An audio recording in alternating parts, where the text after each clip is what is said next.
Names are very important to Proust, as they are to any serious writer, and it took him a while to find just the right names to represent the defining features of Combray's fictional topography. The landscapes associated with Swann's Way and the Guermantes Way approximate those of Illiers, where the two walks, one the landscape of an ideal plain, the other a captivating river view, embody, for the child Marcel, two separate worlds. My father used always to speak of the Méséglise Way as comprising the finest view of a plain that he knew anywhere, and of the Guermantes Way as typical of river scenery. Many of the place names used by Proust are the same as those we find near Illiers.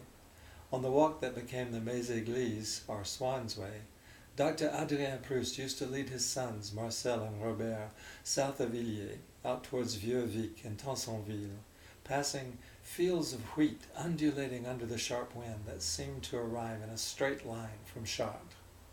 Proust slightly changed the name of Méréglise to Méséglise. Méréglise, as we see on the map, is a village located about 4 kilometers from Illiers.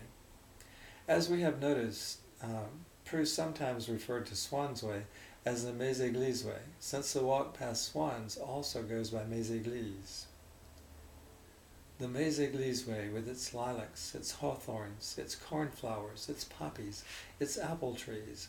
The Guermantes Way, with its river full of tadpoles, its water lilies, and its buttercups, constituted for me for all time the image of the landscape in which I should like to live, in which my principal requirements are that I may go fishing, drift idly in a boat, see the ruins of Gothic fortifications, and find among the cornfields an old church, monumental, rustic, and golden as a haystack, and the cornflowers, the hawthorns, the apple trees, which I may still happen, when I travel, to encounter in the fields, because they are situated at the same depth, on the level of my past life, at once established contact with my heart.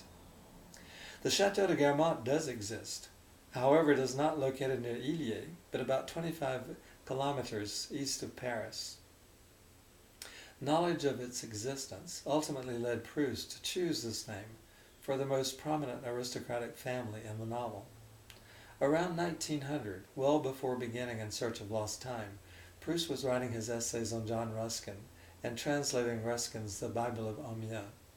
For his research on medieval architecture, Proust visited a number of towns, such as Amiens, to see the cathedrals and churches described by Ruskin. On one of these excursions, Proust was accompanied by a young nobleman, the Marquis François de Paris, owner of the Château de Guermantes. Françoise de Paris's aunt, the Baronne de Larentie, née Puységur, had inherited the Château de Guermantes near Lagny in Seine and Marne. Proust asked François de Paris about the possibility of visiting him at the chateau. This visit, like most others Proust dreamed of, never took place. But the letter to François de Paris is likely the first time Proust ever wrote the name Guermantes, a name that would resonate in his memory until he made it one of the most important names in his novel, one of the two ways around which he would build his epic story. Proust began writing In Search of Lost Time in 1907 or 1908. We do not know the exact date. In early drafts for what would become the Château de Guermantes, he used another name, one again borrowed from Illiers and its environs, the Château de Villebon.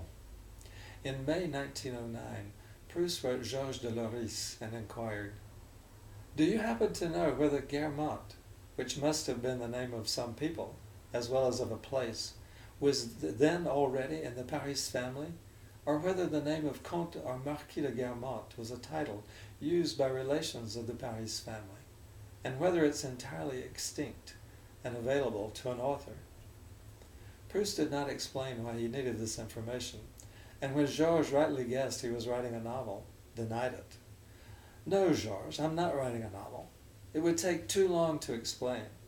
But if Guermantes is one of the names of the Puységur family, it comes to the same thing as if it belonged to the Paris family. I only want to annoy unknowns, who aren't related to people I know. I haven't Balzac's nerve." Then he took pains to deny again that he was writing a novel. This must sound as though I'm doing a novel. First of all, I'm not doing anything.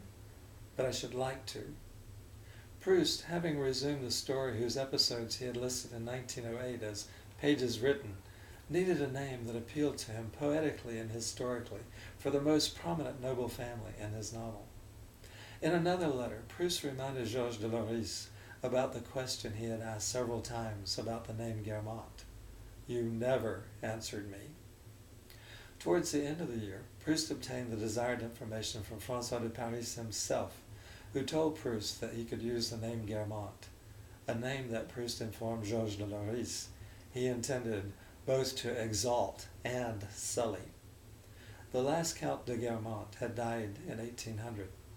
Once Proust was certain that the title was extinct and therefore available for his purposes, he substituted it for the name Villebon.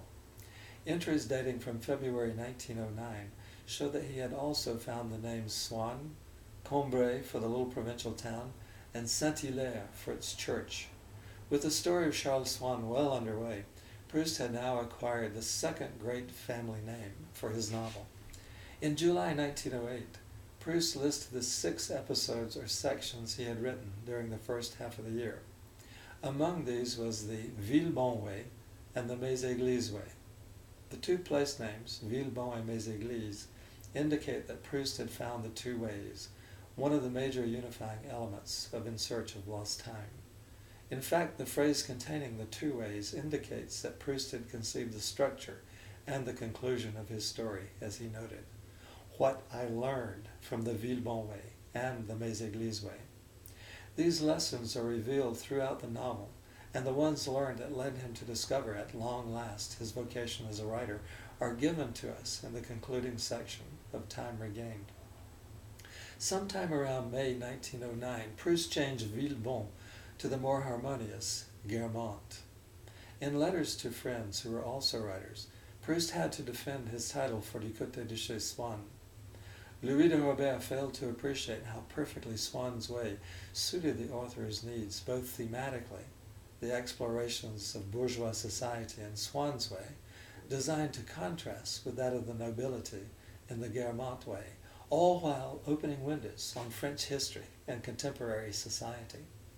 The structural function of the 2 ways is vital. As a child, Marcel thinks the 2 ways, the walk past Swann's place and the more distant excursions by the Guermantes castle, lie in opposite directions and are distinct geographical unities. In the concluding volume, Gilbert Swann shows him that the 2 ways are linked geographically and form a circle, just as her marriage to Saint-Loup, a Guermantes, represents the symbolic and biological union of the 2 ways. And of course, In Search of Lost Time has a circular structure.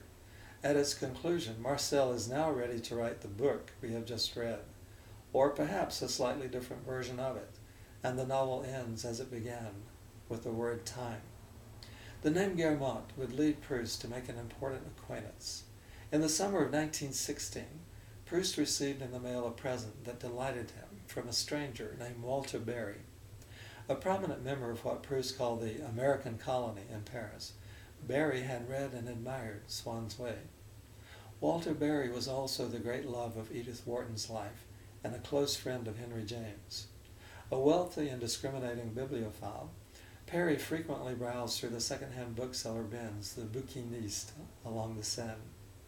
One day he came across a fine 18th century volume stamped with the arms and coronet of Prendre de Guermantes. Remembering that this was the name of the noble family in Swann's way, Berry purchased the book and sent it to Proust. The delighted author wrote to thank Berry. "You probably think, as I do, that the wisest, the most poetic, the best, are not those who put all their poetry, all their kindness, and all their knowledge into their work, but those who have the adroitness and prodigality to keep some of it for their lives."